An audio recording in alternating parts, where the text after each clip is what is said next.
single day out here is something different. We're people, but when I take off this uniform, I'm just like anybody else. You want to be there for one another. Everybody has a gut instinct, and you don't really realize how big it plays a factor in things until you actually start having to rely on it. There's always a toll. You can't do this kind of work and not have it take a toll on you.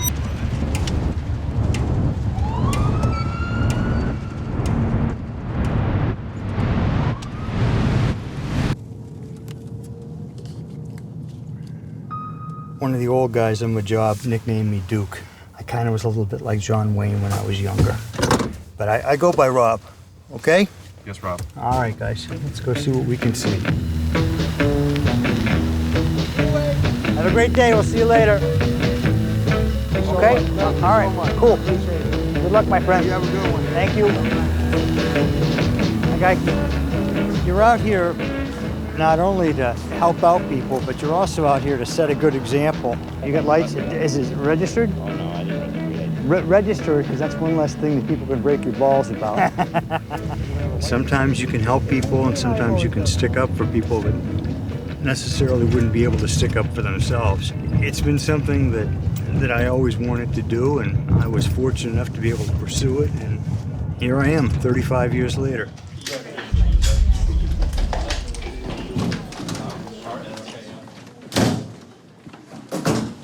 How are you?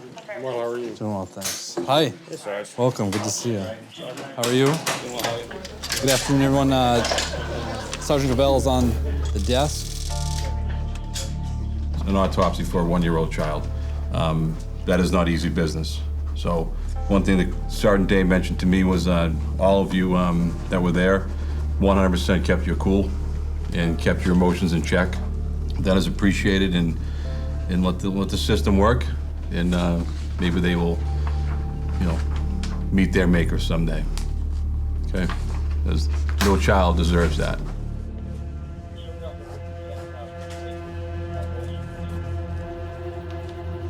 One of the biggest things that I try to do is lead by example. I think it's important that you as a leader not ask the people that work for you to do something that you're not willing to do.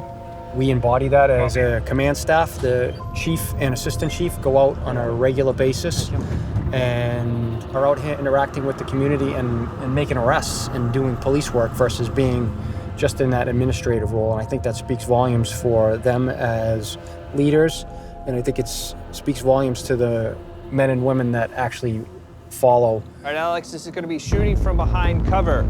Course of fire is going to be 2 rounds standing, strong side. I always wanted to be a police officer. I grew up in this city. My father was a firefighter for the city of Manchester.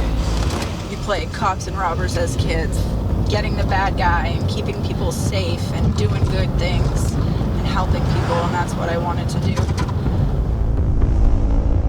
The city of Manchester is roughly 35 square miles.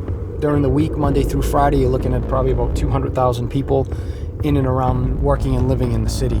And typical officers, depending on the time of day, anywhere from 20 to 30. That violent crime is on an uptick this time of year, which is also what we call robbery season. Our newer officers are saving people's lives on a regular basis because of the profound impact and the number of opioid overdoses that we experience on a regular basis. The Mexican cartel has direct links to the city here. It can be a very busy place. Pretty much what happened is that was our community policing or gang prevention unit. They stopped that car there, but they had suspicion that there was drug activity, especially with the passenger being literally just released from the station for sales. Ended up running the canine for a drug search to the vehicle and located a quantity of crack cocaine. I don't necessarily want to say routine because there is no routine call, because it could go from having a conversation with someone to a deadly force situation in that split second. Had some incidents over the years where things have turned pretty bad pretty quick. Fortunately, I'm still here, so I guess we'll leave it at that. Being in a cruiser, it's just you don't have that close interaction with people. I'm more of a friendly person anyway, so having this people come up and want to interact with me is phenomenal.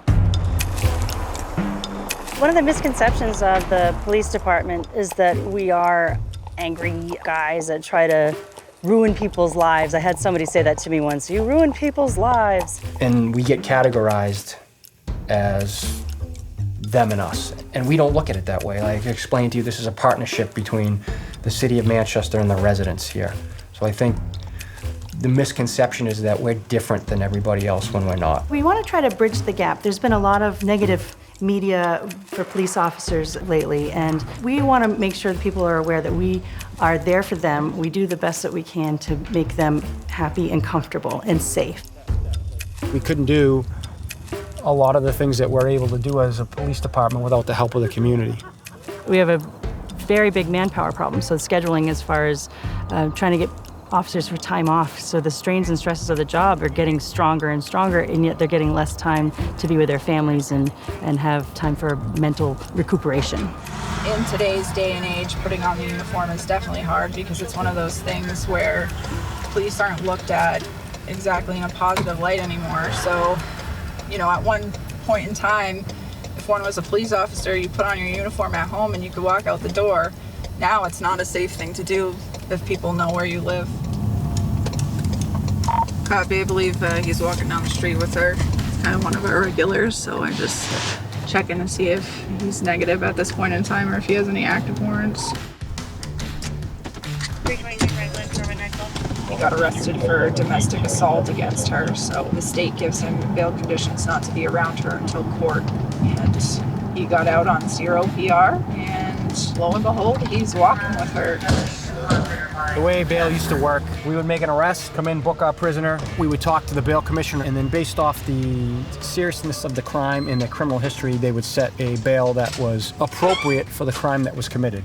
The law was changed, which says that if you tell the bail commissioner that you don't have the money to pay for your bail, they will set a personal recognizance bail, which we call a PR bail, meaning that you promise to show up in court. Now what happens is our officers make their arrests, they come in to type their paperwork, and before they're even done typing their paperwork, the person is able to walk out on their promise to show up in court. And what's happening a lot of times is they're not showing up in court. So it's just an horrible circle where we arrest somebody, they get out on PR bail, and they're out shortly after that committing that same crime again. So there are no consequences for their actions. So how is the system working at all in that case? You know, when I'm at work, you know, I try to be totally dedicated to what I'm doing here at work, and when you're not at work, you try to be dedicated to your family as much as possible. But it's definitely a balancing act, and sometimes you get it right, and sometimes you don't. My wife will sometimes tell me when she'll actually call me Captain. Hey, Captain, you're not at work. So I notice in my own personal life that sometimes I have to shut it off. There are often times where you're going to be stuck working, you know, weekends, holidays, and nights. That just goes with the territory. This shift typically doesn't make it home for dinner. So like the normal things, the little things, you don't get to sit at the dinner table with your kids and discuss how their day goes unless you're off. It kind of changes how you live your life, because at any point in time you could get that call that you have to leave.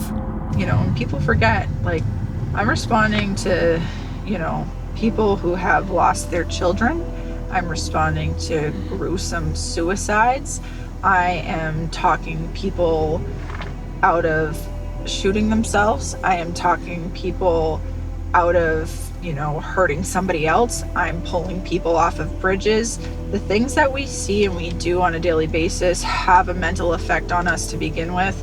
And then you have people trying to tell us that all we care about is hurting other people, and they don't see that side of it. So it can be very discouraging at times. You have to just get through it and have a strong support system, whether it's, you know, your family, your friends, some of our coworkers. I mean, they all understand what we go through. So that's just really important to lean on those people as well. That blue line symbolizes the brotherhood and sisterhood, because the men and women that you work with. When something happens to another police officer, maybe in another jurisdiction, another state, it affects law enforcement as a whole. Sworn to protect the public and each other. So I think the blue line represents that, no question. But it also represents what you feel about your job, your community, and the people that you work with. I had this one kid who I arrested multiple times, and I, would talk with him, and you learn their stories and you try and encourage them to do the right thing. Whether or not they do it is up to them. And one day he came running out of a business wearing a suit. He's like, I've been keeping my eye out for you, and I just want to let you know that I got clean, I am sober, I'm doing well, I'm holding down a job, and I just wanted to say thank you. Needless to say, as a woman, I got back in my cruiser and cried. We're a family here, and the type of work that we do, you can't find it anywhere else. I enjoy the downtimes, I enjoy the rush of the job. I enjoy the fact that I can get satisfaction from knowing that I had an impact on someone's life.